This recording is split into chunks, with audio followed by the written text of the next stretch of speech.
Just 6 months ago, Kevin Orr came to Detroit with an 18-month timetable and a Herculean task.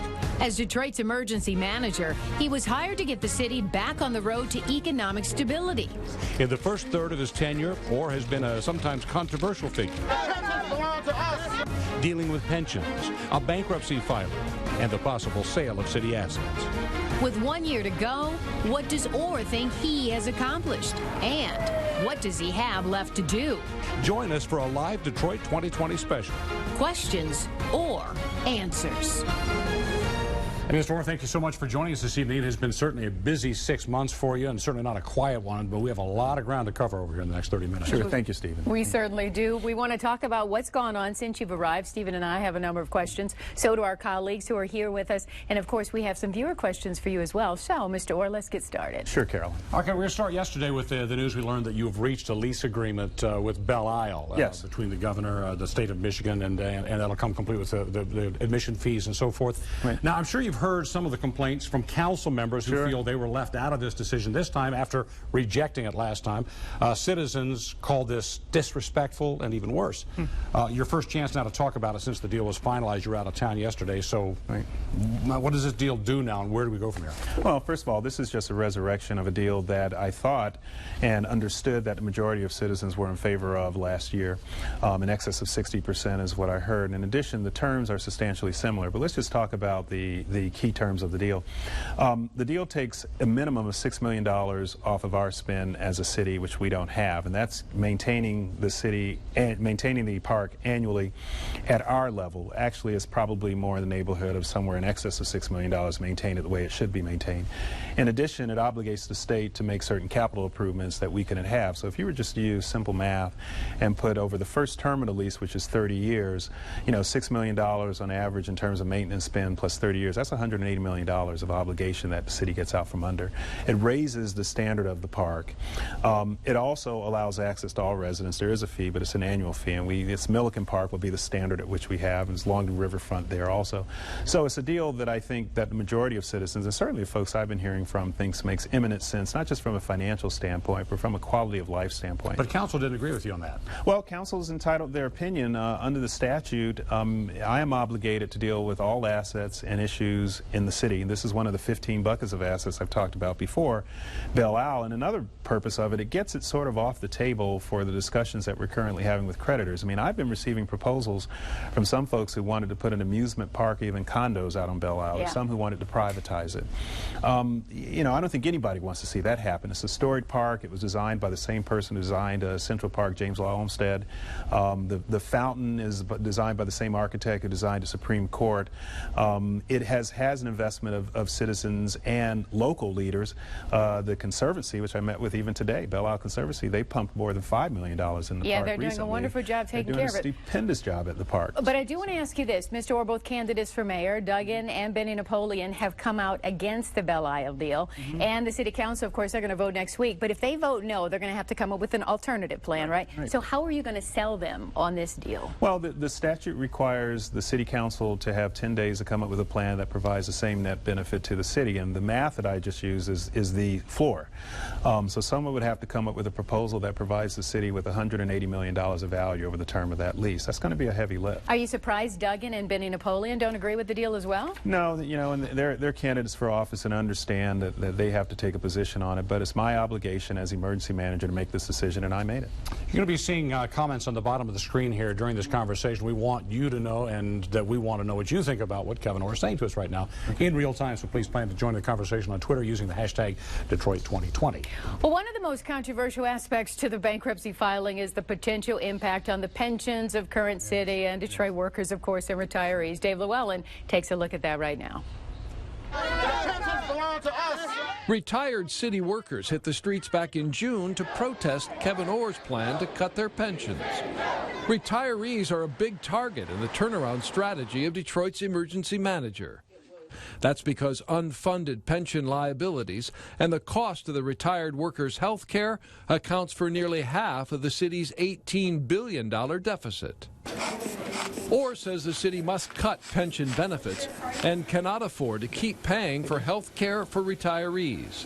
He's also proposing to move the nearly 10,000 current city employees to a 401k-style retirement plan by the end of the year to save money. Regina Vance worked for the city for over 30 years. She says her pension is her lifeline. And I believe that things are going to work out. They have to. I really do. Otherwise, we're going to be pretty much devastated. And that's the concern of so many who say they can't afford to lose pension money. So the question at this point, Mr. Orr, is you don't have court approval yet to cut those pensions. How confident are you of your legal ground to do so? Well, no, I think I'm highly confident of our legal ground. I mean, as I said before, the issue of federal supremacy under bankruptcy law over state law has been fairly well established in a number of different fora. In fact, I actually talked to one of the representatives of one of the retirees, and they conceded to me that they believe that we have the better part of that argument. If you don't win, though, what's the plan B given that unfunded liability? Well, there are two unfunded liabilities. Let's put health care aside, the $5.7 billion, instead with the $3.5 of unfunded pension obligation. Here again, we're just talking about the unfunded portion. We're not talking about abolishing pensions. There really is no proposal, and we'll have to go back to the drawing board to deal with that, because frankly, if you look at the history, and it's been pretty widely reported over the past couple of weeks, I mean, I've been here 6 months. This issue of pensions has been coming this way to the city for the better part of the past 30, 40, 50, 60 years. Some of the conduct that has gotten us here has been engaged in before I got here. Right. I wish people would understand that we're just dealing with the reality. It is very troubling, certainly from a pensioner, to have to deal with the issue that there might be cuts or reductions in their lifeline, as was said on TV, and I'm sensitive to that. But we don't have an alternative, and frankly, the course that we were put on that course before I got here. I'm just dealing with it. Okay, Mr. Orr, I want you to do me one favor, though. We're the Take Action for You station. A lot of people come up to us and say, I'm going to lose my house. You know what I mean? I'm the sole breadwinner. What am I going to do? Look in this camera right here. Tell some of those retirees, what's your message to them when they ask us, what are we to do? Well, my message to those retirees is, first of all, I'm highly empathetic and sympathetic to you. It's not lost on me that there are individual tragedies that may occur as this process, and I'm sympathetic, but I didn't do this. This has been done over a number of years. Some of the practices that probably some of you who are retirees weren't even aware of, that was engaged in by some of the trustees of your funds, are proving to be very improvident and, in fact, reckless, if not worse. We have to address it. If we don't, for instance, if the pension funds were to continue paying based upon current rates and current behavior, you're not going to have a pension in the year 2023, 2024, 2027. If you pay them at rates, it's not just the pensioners who are septuagenarians or octogenarians now. What do you say to that 40-year-old worker, 50-year-old worker who you are paying out of the pension fund now? We're going to have to adjust your pension, because that's the reality of the situation. You will have a pension of a kind, but the decisions that were made in terms of the investments, the decisions, the control, the management, they were made by your compatriots. Right, so bottom line, get ready to hurt, and it's going to hurt a lot of people. Oh, I don't know how it's going to hurt others, but it's not going to be necessarily easy for everyone. Absolutely. That's for sure. You say pension of a kind. Are you talking about a percentage of what they're expecting now? Well, that's the discussion that we're trying to have now with the retiree committee. If you recall, Stephen, we asked for a retiree committee to have someone to negotiate with. We asked some of the unions initially if they would, and they said they wouldn't, so we asked for a retiree committee. Some of them are on that committee, and we're having those negotiations. But the discussions that we've had, now done this several different ways. We have the Gabriel Roeder report, we have the Milliman report off of Gabriel Roeder, we have the Milliman standalone report, we have the IG and AG report, we have the news reports out of some of the print media that have come out. We have a lot of discussion about where we are, and there's one common theme with that, which is whatever your expectation was, whoever was in control at that time did things that put it in a situation that we can't meet those expectations now. Gotcha. We're going to have to leave that topic right now. We talked to a number of Detroiters, and most of their questions were centered around crime. Here's a sampling of that. Hello, my name is Clifford, and Mr. Orr, I have a simple question for you. Do you believe what you're doing behind closed doors is going to help the citizens of Detroit that have to ride around in the dark at night or pull up in the gas station in fear of their life? Do you actually think what you're doing is going to help? Mr. Orr, my name is Roslyn, and I would just like to know, how do you plan to keep us working people safe and to be able to hold on to some of the items that we work for? There's the questions. Okay, well, two questions. One, do I believe behind closed doors? First of all, I don't think what I'm doing is behind closed doors. Actually, I've tried to be as open and put out as much information as I can. Some of it is quite dense, and I'll admit that. And some of the reports you have to sort of plow through, but for instance, one of the questions was safety. As you may recall, we went through quite a bit to get a new police chief in, and he's off and running, and he's doing a gangbuster good job there. So we are very focused on trying to do safety and security. The chief, in fact, has received a lot of support and a lot of compliments for the way he's handling himself. So yes, I do believe what I'm doing, not necessarily behind closed doors, because I don't want to let that go unresponded to, but what I'm trying to do for the benefit of the city will help. The second question was, am I trying to make citizens safe? I, my team, every city worker, and certainly everyone in the uniformed services, police, fire, EMS, are dedicated to that function.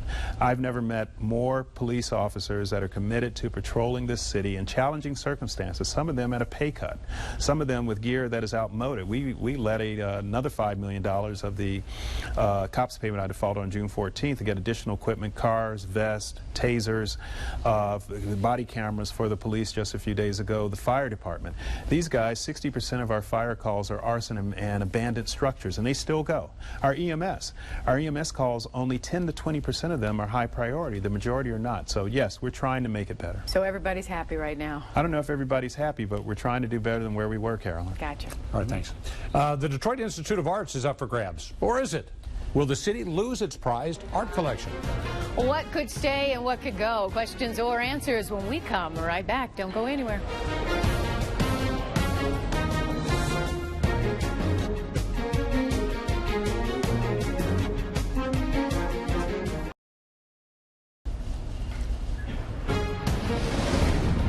You know, a lot of people know the stakes are high for Detroit and the emergency manager to get this right. And as 7 Action News reporter Jim Kirchner shows us tonight, the largest municipal bankruptcy ever. We're setting the precedent here. The eyes of almost every elected leader in this country, from the Oval Office to every city hall in America, are watching, what are they going to do here? It's bankruptcy, but with a question of transparency. The emergency manager has been viewed by many as more of a dictator, ignoring city council, ignoring the mayor, ignoring the people, approving everything with the stroke of a pen. Tens of millions for consultants, including his former partners in the law firm Jones Day, lead city bankruptcy attorneys. When we're spending what will be hundreds of millions of dollars, somebody needs to make the case for why. Confidential internal email just surfaced that suggests Kevin Orr and Jones Day were handpicked by the governor weeks before the public process, with votes by the State Emergency Loan Board for Orr and the City Council for Jones Day. I think that it was a disrespect to the citizens as well as to this council. That was Brenda Jones yesterday at City Hall, frustrated over the lack of transparency. Mr. Orr, good evening. Good evening, Jim. I did a story tonight at 6 o'clock that does look at this new email that suggests that you and Jones Day were a package deal, handpicked by the governor before any public votes, no transparency. Doesn't this erode public confidence, and can you deny that? No, Jim. In fact, last time we talked, I pointed out that the emails that you had showed me saying, one, I didn't want the job initially, two, I recused myself from Jones Day presentation once it became clear that I was a potential candidate, and I did that twice actually at my law firm. Three, despite both three opinions at the American Lawyer and one from a law school, University of Michigan, that I did not have to resign from my firm, I fully resigned from my law firm. I mean, I pay my COBRA, I pay my insurance at this point to divorce myself from the process. So someone who wants to keep picking at that as if there's some package deal, there wasn't. The only thing that was involved in that is that I was going to recuse myself in Jones Day, which is one of the best firms, universally rated by a number internationally and nationally as one of the best law firms in the world. And I'll be honest with you, I'm proud of that, about the firm, that I had descended to a partnership with that institution that I resigned from would stand on its own. And I think it did. There was an independent process. It was selected. I had no insight into that selection of the process. That's how I got here, was when I came in January, was one of the members of the pitch team to ask for the legal work, which is what I anticipated doing, and I removed myself from that. So folks who want to look for some sort of process or inside straight as far as retention of my law firm, it's just not there. In fact, if you'll recall, when I first came in, I removed myself from the selection process of the law firm although I did eventually sign the contract, I let that work its way through the system. Let's talk about your pay. Is there a hidden deal? There was an email from Rich Baird, the governor's right-hand man, February 12th, where he says, intent to raise private funds for performance measure outcomes bonus. Are you getting a payoff above and beyond your $275,000 salary that might be coming from the governor's nerd fund? No. Something that isn't transparent? No, not at all. In fact, if you look at my contract, which is transparent because it's on the website, there's nothing in it to that degree. And frankly, I think there's an email that you talked about from one of my partners at the firm where they were talking about that issue, and I think my response was no. I don't want anything like that. That's in the email. I don't want anything like that. We're going to do this by the book. So there was a discussion. It did not make its way into my contract. There's no there's no hidden agenda. I have no expectation. My contract is what it is. And frankly, let me go even further. Many of the provisions such as commuting expense, insurance, malpractice insurance, D&O insurance, parking, other things, I haven't billed the city. I've been paying those out of my pocket. Significant sums of money, several tens of thousands of dollars. So you won't be reimbursed for any of that? I haven't submitted any reimbursements. Now, I tell you, there may come a time when I think it's appropriate to do that, because how long should I be subsidizing this effort? And it's having an impact on me and my family. That's not fair. This is a heavy lift. It's very difficult work. It is expensive to me. I do pay for my room service, despite what was widely reported. I will continue. I will never submit for that. But some of the expenses related to my official business travel. I went to a conference, for instance, to talk with bankers last night. I pay for that. I'm going to revisit that, frankly, and think that's not fair if I'm doing city business, that I'm paying both for my personal expenses and for business on behalf of the city in this effort. Gotcha. We're going to ask you to leave it right there, Mr. Orr. Viewers have used Facebook to send in questions for you. This one comes from Amy Key. She wants to know, how can the DIA possibly be on the table for revenue when other counties pay a millage to fund it and its contents? So how do you answer Amy? Well, you know, the DIA here again is one of the assets of the city, and it's assets owned outright. There's 66,000 pieces of art over there. Some of them people don't really know what they are. I mean, they've been undisclosed for 50 years or more. There's 35,000 which are totally unrestricted in any form, and about 3,500 are shown on a regular basis. Maybe another 400 are the top tier. As a receiver, which is what I am for the city, I have to account for all assets of the city. If I didn't, I wouldn't be doing my job. I would be remiss. So I'm going to do that. We initially asked Christie's to come in, and then I pulled back from that because I realized the DIA was very volatile. And some risk to Christie's, frankly. They got some bad press and lost some commissions. But after 4 months of doing that, my team came back and says, Kevin, we're accounting for everything else. We cannot not account for DIA. We have to do that, and we run the risk of not being able to present a plan on our time frame redone. So I pulled them back in, and they're going to issue an assessment and report. What might it be worth? Any guess? I have no idea. I mean, I don't think it's a paint and body shop. I mean, I think it's a significant asset of the city. But I don't know what it is. Take a big chunk out of the debt. Well, you know, I've always said with DIA that we need to find a solution that provides some benefit to the city, but as an asset that actually has implications of a public value, of an heirloom in a sense. You know, when New York went bankrupt, they didn't have to sell Central Park. I sort of think of DIA and that same value. All right, let's take a break right now. What will Detroit look like once Kevin Orr leaves our town? All right, we look into the future, kind of a crystal ball here in just a moment on the way.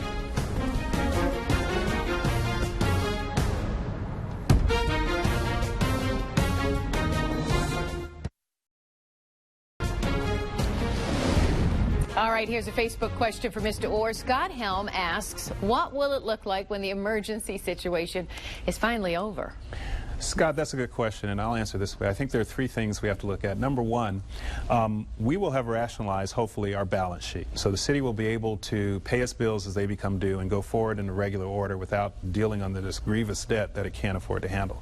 Number two, we hope to have streamlined city operations and more efficiently, and some of them are simple. Solid waste, garbage, blight, lighting will be on their way but not completed.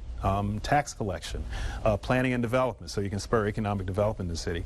The third thing, at the meeting we had last week with the federal representatives, one thing that Attorney General Holder pointed out is, you know, we have to manage expectations. And that means people have to be patient. We've gotten to this point over 60 years. And it's pretty simple. You can ride around the city and understand what that means. And it's going to take some time to dig out from under it. So third, on the legacy issues, they're probably going to need to understand that this is the first step in a long transit to get to where we need to be. A long time. But We've made the step. We're going to build in some safeguards so we can stay true north. We're going to continue going. We're going to set goals to try to remediate blight in years, not in decades, in a sense. And the city will hopefully have a better balance sheet, be functioning better, and start to look different. Our motto here is Unify, Inspire, Act at Detroit 2020. You're clearly acting. Right. But are you unifying and inspiring? There are a lot of people who are angry, a lot of people hurt, a lot of people who are worried, and they look at you and you look like you're in charge and you just know they're taking care of business. Well, you know, someone told me once time that I'm a technocrat, and maybe, you know, people are responding emotionally and they don't, because some of this stuff is highly technical. And I would say this to the citizens who are concerned, and as one of your commentators said, you know, are you doing things behind closed doors? I'm not, but this is an emergency, and it's 18 months. As I've said again and again and again, we've been dealing with 60 years of deferred issues, and we got to get through that. In fact, right now I feel like I'm running out of time. I've got 12 months and the 6 months is happening. So it's not the regular order. Regular order will be restored when I leave, but in order to get at what we need to do within the powers that I have under the statute in an emergency situation, it's not going to be the same situation. In fact, the way we used to do things is in part why we are. So I hope people understand at the end of the day I have their best interests of the city at large, 700,000 residents, not just pensioners, not just retirees, not just any particular group, but the city at large, and we're trying to do this job on an expedited basis in the best way we can. You said you feel like you're running out of time. We are running out of time. Mr. Orr, okay. Thank you so very much Thank for you, joining Stephen. Carolyn, good seeing you Thank again. you. Good seeing you. That's it for this edition of Detroit 2020 live right here on Channel 7. Thank you for joining us. We'll see you again tonight on Action News at 11.